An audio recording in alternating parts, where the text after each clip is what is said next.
सरकारी बंगला खाली करने से पहले प्रियंका वाड्रा ऐसा संकेत देना चाहती हैं कि बंगला खाली करने का उन्हें कोई मलाल नहीं है और इसी वजह से बीजेपी के जिस नेता को वो बंगला आवंटित किया गया है उसे प्रियंका वाड्रा ने अपने घर चाय के लिए आमंत्रित किया।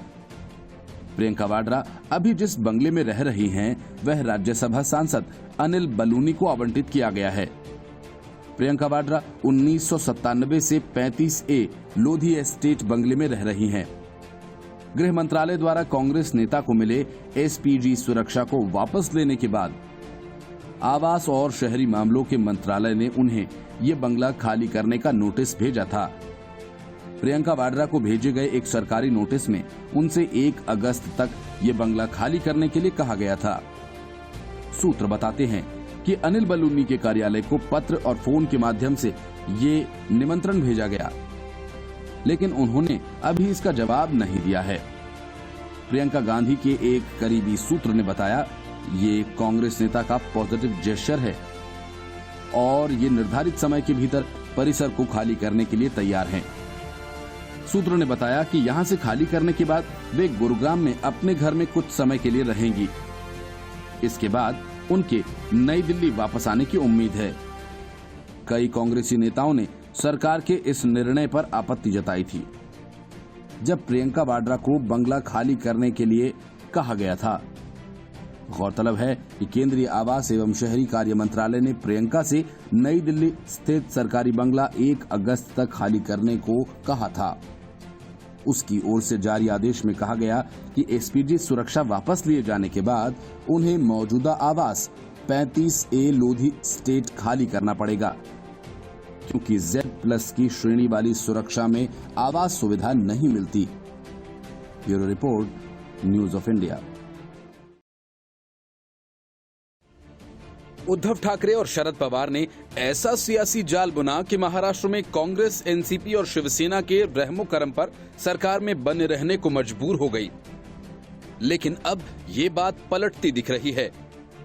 उद्धव ठाकरे और शरद पवार से मुक्ति पाने की छटपटाहट अब कांग्रेस के बड़े नेताओं में साफ दिखने लगी है और इस वजह से 1-2 नहीं बल्कि महाराष्ट्र सरकार में शामिल कांग्रेस के 4 से ज्यादा मंत्री बेहद खफा हैं। एक तरफ तो उद्धव ठाकरे उनकी उपेक्षा कर रहे हैं, तो दूसरी तरफ शिवसेना और एनसीपी के बीच की अंडरस्टैंडिंग से भी कांग्रेस नेताओं और कार्यकर्ताओं को पार्टी के अस्तित्व पर ही खतरा मंडराता नजर आ रहा है। कांग्रेस विधायक दल के नेता राजस्व मंत्री बालासाहेब थोराट का ज्यादातर वक्त इन दिनों कांग्रेसी नेताओं और कार्यकर्ताओं की शिकायतें सुनने और उन्हें गठबंधन सरकार की मजबूरियां समझाने बुझाने में जा रहा है। पिछले दिनों थोराट के पास शिकायत लेकर गए एक कांग्रेसी विधायक ने कहा कि थोराट समझा तो हमें रहे थे, लेकिन लग रहा था कि वो खुद को समझा रहे हैं। बता दें कि सत्ता के गलियारों में ये खबर अब आम हो चुकी है कि थोराट अपने मंत्रालय में कुछ क्लास 1 अफसरों का तबादला चाहते हैं, लेकिन मुख्यमंत्री उद्धव ठाकरे और उप मुख्यमंत्री अजीत पवार ये तबादले नहीं होने दे रहे। थोराट के एक करीबी ने कहा कि जितनी देर हो रही है, अफसरों के बीच मंत्री जी का रुतबा उतना ही घटता जा रहा है। मुख्यमंत्री और राज्य के पीडब्ल्यूडी मंत्री अशोक चौहान भी नाराज हैं। उनका दर्द भी थोराट से अलहदा नहीं है। अशोक चौहान अपने मंत्रालय में सचिव स्तर के पसंदीदा अफसर को नहीं ला सके हैं। उनके मंत्रालय के जो अफसर हैं, वो उनकी सुनना तो दूर, उन्हें फैसलों के बारे में बताते तक नहीं हैं। पीडब्ल्यूडी मंत्रालय के विभाजन का प्रस्ताव कब तैयार हो गया, कैबिनेट मंत्री होने के बावजूद अशोक चौहान को पता ही नहीं चला। पता भी तब चला जब प्रस्ताव पेश होने से पहले सामने लाया गया। इस पर चौहान इतने भड़के कि सीधा मुख्यमंत्री को ही फोन लगा दिया, लेकिन नतीजा कुछ नहीं निकला। विजय वडेट्टीवार के सामाजिक न्याय मंत्रालय के अधिकार क्षेत्र से जिस तरह मराठा समाज की आर्थिक सामाजिक विकास के लिए गठित संस्था सारथी को निकालकर अजीत पवार के नियोजन मंत्रालय के अधिकार क्षेत्र में दिया गया, उसे लेकर कांग्रेसियों में काफी नाराजगी है। वडेट्टीवार के एक समर्थक ने सवाल खड़ा किया कि क्या कांग्रेस शिवसेना सरकार की पालकी ढोने के लिए है? ऊर्जा मंत्री नितिन राउत का दुख थोड़ा अलग है। वो अपनी ही पार्टी के मंत्रियों के एकजुट न होने से दुखी हैं। पिछले दिनों उनके द्वारा की गई कुछ नियुक्तियों पर एनसीपी और शिवसेना ने जिस तरह से आपत्ति जताई, उस मामले में उन्हें कांग्रेसी मंत्रियों का उपेक्षित सहयोग नहीं मिला। अब ताजा उदाहरण राज्य के वरिष्ठ कांग्रेसी नेता और पूर्व मंत्री नसीम खान का है। नसीम खान ने बकरीद के मामले में सीधे मुख्यमंत्री उद्धव ठाकरे को पत्र लिखकर सरकार के रवैये पर नाराजगी जताई। सरकार के बकरों की ऑनलाइन खरीदी करने और प्रतीकात्मक कुर्बानी देने के सुझाव पर नसीम खान ने आपत्ति दर्ज कराई है। नसीम खान का अपनी ही सरकार के खिलाफ इस तरह का खुलकर कांग्रेस का सरकार से मोह भंग का संकेत माना जा सकता है। नसीम खान का कहना है कि उन्होंने कहा, राज्य भर में कांग्रेसी कार्यकर्ताओं के फोन उनके पास आ रहे हैं और कार्यकर्ता एक ही सवाल पूछ रहे हैं, क्या ये हमारी सरकार है? Bureau report, news of India.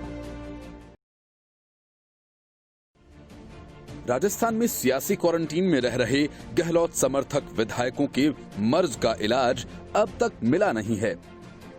Gehlot का कुर्सी योग बरकरार रखने के लिए अब सभी को कम से कम 21 दिनों तक और फिल्म देखकर टाइम पास करना होगा, क्योंकि राज्यपाल कलराज मिश्र ने सारा टंटा खत्म करते हुए विधानसभा का सत्र बुलाने का फैसला किया है।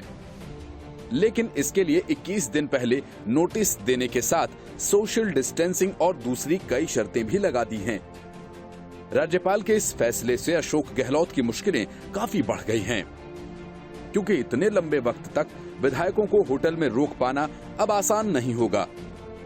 राज्यपाल ने सरकार से पूछा है कि विधानसभा सत्र के दौरान सोशल डिस्टेंसिंग का पालन किस प्रकार किया जाएगा।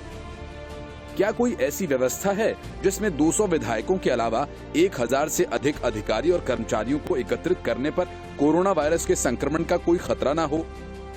अगर किसी को संक्रमण हुआ तो उसे कैसे रोका जाएगा? इसके अलावा बहुमत परीक्षण हो तो उसका लाइव प्रसारण भी करना जरूरी है। आपको बता दें कि राजस्थान सरकार ने 31 जुलाई से सत्र को बुलाने की अनुमति मांगी है। यही नहीं, राजस्थान सरकार आज राज्यपाल को आपत्तियों पर अपना जवाब पेश करेगी। बहरहाल राजस्थान में राज्य सरकार और राजभवन के बीच टकराव के कारण विधानसभा सत्र बुलाने को लेकर गत 3-4 दिन से बना हुआ गतिरोध अब प्रधानमंत्री और राष्ट्रपति तक शिकायत के रूप में पहुंच गया। सीएम अशोक गहलोत ने अब इस मामले को लेकर पीएम नरेंद्र मोदी से राज्यपाल की शिकायत की है। सीएम ने विधायकों से कहा कि उन्होंने कल गवर्नर के बर्ताव के बारे में पीएम नरेंद्र मोदी से फोन पर बात की है। उन्होंने 7 दिन पहले विधायकों की खरीद फरोख्त मामले में लिखे गए पत्र के बारे में भी बातचीत की है। Bureau report, news of India. Ashok Gehlot और सचिन पायलट के बीच में आर या पार को लेकर तलवारें खिंची हुई हैं। लेकिन कांग्रेस में ऐसे बहुत सारे नेता हैं जो अब भी चाहते हैं कि सचिन पायलट को पार्टी में ही रहना चाहिए। कई युवा कांग्रेसी नेता सचिन पायलट के पक्ष में बयान देकर सोनिया गांधी की नाराजगी मोल ले चुके हैं। अब भारतीय महिला कांग्रेस की अध्यक्ष सुष्मिता देव ने भी सचिन पायलट को लेकर अपनी बातें सामने रखी हैं। सुष्मिता देव ने कहा कि सचिन पायलट में काफी क्षमता है, युवा और ऊर्जावान हैं। वे जब केंद्र सरकार में मंत्री थे और जब वह राजस्थान प्रदेश कांग्रेस के अध्यक्ष थे तो मैंने उनके कामकाज और क्षमता को देखा। सुष्मिता देव का कहना है कि सचिन पायलट ने भी कांग्रेस नहीं छोड़ी है। उनसे मीडिया विभाग के प्रभारी रणदीप सुरजेवाला, पी चिदम्बरम समेत अन्य भी कह रहे हैं और पायलट को मान जाना चाहिए। सुष्मिता देव ने कहा, अशोक गहलोत के सामने राजनीति में वे बहुत कनिष्ठ हैं। इस समय देश जिन परिस्थितियों में फंसा है, ये आपस में लड़ने का वक्त नहीं है। सुष्मिता देव ने कहा कि गहलोत अनुभवी हैं और सबको साथ लेकर चलने वाले नेता हैं। युवा नेता को उन्हें भी स्थान देना चाहिए। मध्य प्रदेश और राजस्थान में 2018 में सरकार के गठन के दौरान ये नंबर वहां कमलनाथ के साथ था, राजस्थान में अशोक गहलोत के साथ था। इसलिए दोनों नेता मुख्यमंत्री पद के योग्य समझे गए। लोगों ने कांग्रेस पार्टी को वोट दिया था। ये वोट किसी सचिन पायलट या ज्योतिरादित्य सिंधिया को नहीं दिया गया था। इसलिए उन्हें सचिन पायलट को इसका सम्मान करते हुए पार्टी के राष्ट्रहित में निजता की लड़ाई का परित्याग करना चाहिए। सुष्मिता देव का कहना है कि सचिन पायलट के साथ 18 विधायक हैं।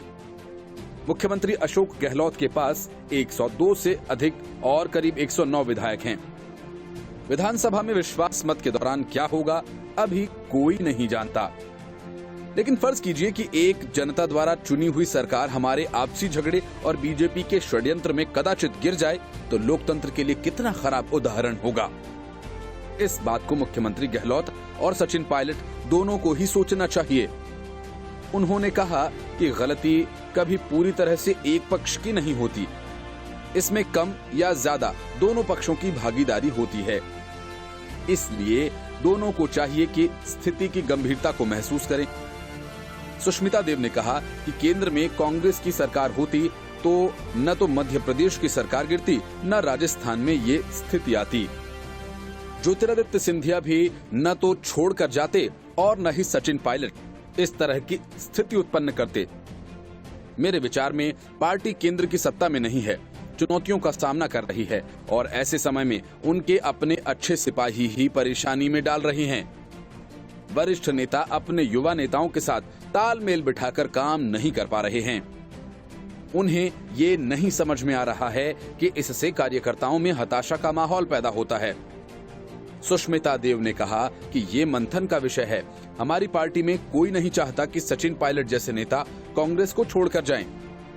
अशोक गहलोत ने भी कहा कि वे अब भी सचिन पायलट को गले लगाने के लिए तैयार हैं। सचिन पायलट ने कांग्रेस नहीं छोड़ी है और उनके साथ कांग्रेसी विधायक भी हैं।